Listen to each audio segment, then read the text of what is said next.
Russia stunned by Ukraine at Andriivka. That was the headline, all capital letters. Absolutely sensational. And it just crashed into global defense reporting this week.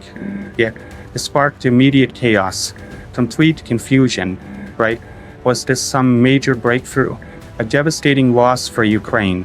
What's the actual story behind these claims that are shaking the defense world?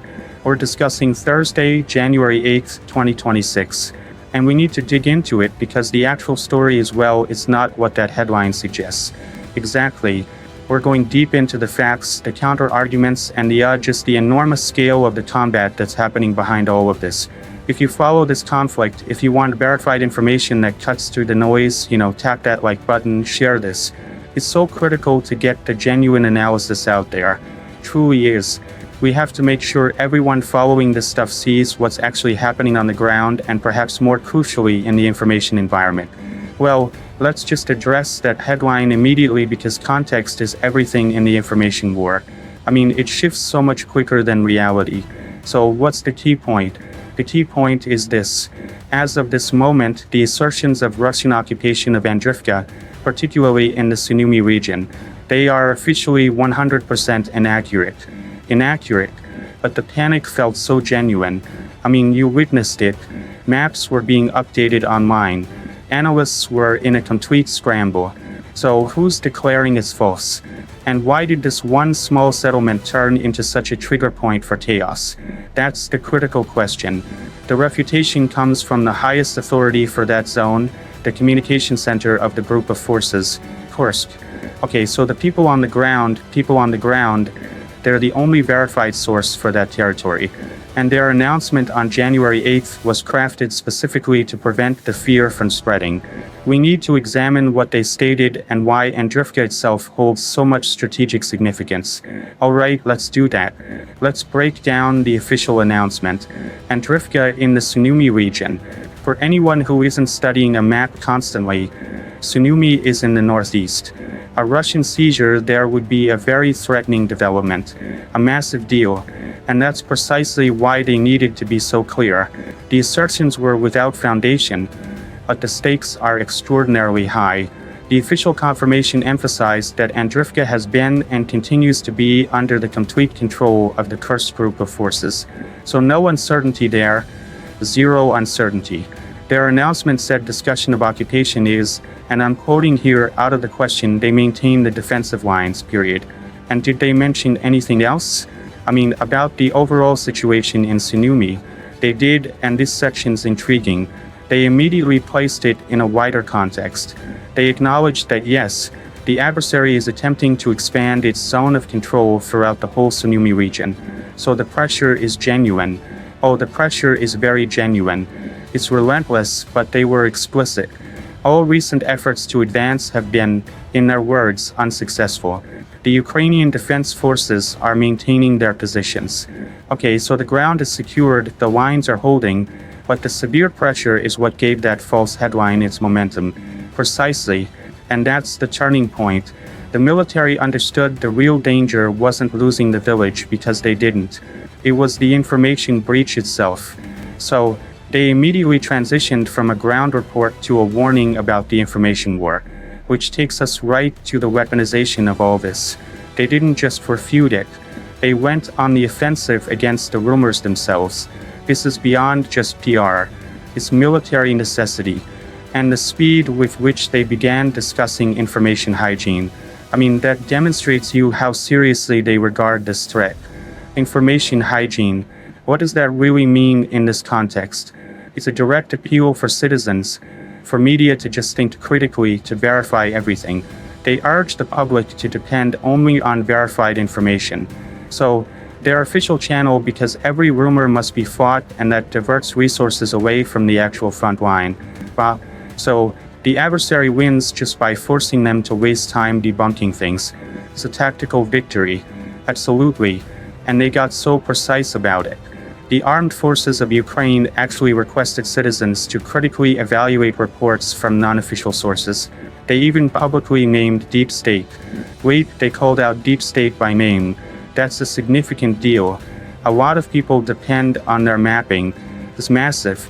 Yet, And it's not because Deep State is malicious, but because in this instance, they'd indicated the settlement had been lost and the military felt the cost of the resulting panic was just too substantial to ignore.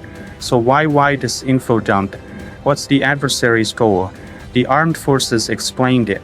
The adversary uses these unconfirmed reports for a very particular military objective to destabilize society and trigger panic. It's a psychological tactic then. Pure and simple. Exactly. You don't need to physically seize the territory if you can just make everyone believe you did even for a few hours. It generates chaos, civilian movement, and it compels the command structure to look inward instead of outward. And if they're investing this heavily in SCOCs, it must indicate the physical fight is just unbelievably intense. It has to be. The two are connected. Let's examine the raw numbers from the day before from the General Staff report for January 7th. This is the kinetic backdrop to that InfoWar attack. And these numbers, they're just difficult to comprehend. They really are. In a single 24-hour period on January 7th, they recorded 275 combat engagements along the entire front line. 275? That's not skirmishes. That's a continuous grinding battle everywhere. And the main effort, the absolute focus of the fighting was in the Pakros direction, deep in the Donbass. That's where the most intense kinetic activity was occurring. But the firepower across the whole front, that's what strikes me. The report stated over 3,200 shelling attacks in 24 hours. That's saturation bombardment. There's more than 2 shells a minute, all day, all night. On top of that, they fired 2 missiles and dropped 100 guided aerial bombs. Those are the big ones, the bunker busters, right? And then you have the drones. This is the statistic that really characterizes the modern battlefield. What's the number? Russian forces deployed more than 4,500 kamikaze drones on January 7th alone to strike positions, to strike populated areas, everything. 4,500. I mean, just consider what that means for the defenders. Every single one of those is a threat that must be countered. It's a logistical nightmare. Your electronic warfare systems are operating constantly. You have to decide what to protect with your air defense. Do you stop a missile or a swarm of 100 cheap drones? It's designed to exhaust you, to wear you down, which brings it all back to the information war. If you can't break through with 4,500 drones and 3,200 shells, maybe you attempt to win a psychological victory with a fake headline instead. It becomes a very appealing, very cheap alternative, and it makes Ukraine holding the line at Andriivka even more meaningful. The only way to withstand that kind of pressure is to inflict an even greater cost on the attacker, which leads us to the total cost, the cumulative number since the start of the full-scale invasion. And these statistics from the latest reports are just they're monumental. Let's begin with personnel. The reported number for total Russian losses is 1,215,900 personnel. Just let that sink in. Over 1.2 million. And the equipment losses are on the same scale. We're discussing about more than 11,500 tanks destroyed. 11,500. That's the core of any army's offensive power gone. It means they're constantly drawing from old depleted reserves. Then you have the other armored vehicles, APCs, IFVs. What's that number? Approximately 23,900 armored vehicles destroyed. The things you need to actually transport troops around and support the tanks and artillery. Since they're firing so many shells, they've lost more than 35,800 artillery systems on the battlefield. So their ability to maintain that saturation fire we discussed is directly impacted by these losses. So when you put it all together, the 1.2 million personnel, the thousands of tanks and artillery pieces, and you link it back to the fight over a small village like Andriivka, you see the picture. You do. The adversary is desperate for any advantage, physical or psychological. But the Ukrainian defense forces are exacting a massive toll. And those cumulative numbers are the proof. So if we distill this whole deep dive down for everyone listening, what's the key takeaway? The takeaway is that Andriivka is secure. The group of forces Kursk is in control.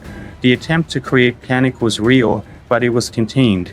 And it occurred against the backdrop of this unbelievable kinetic pressure. Thousands of shells, thousands of drones every single day. The defense isn't just about maintaining ground. It's about resisting this constant informational assault too, right? And that leaves us with a final kind of provocative thought here. If an army has 4,500 drones and thousands of artillery pieces to deploy in a single day, but they still feel the need to fabricate a fake victory online, what does that reveal about their confidence in their actual ground game? Are they admitting that their physical offensive has hit a wall? It's a real question. Is the psychological warfare just another tool in the toolbox?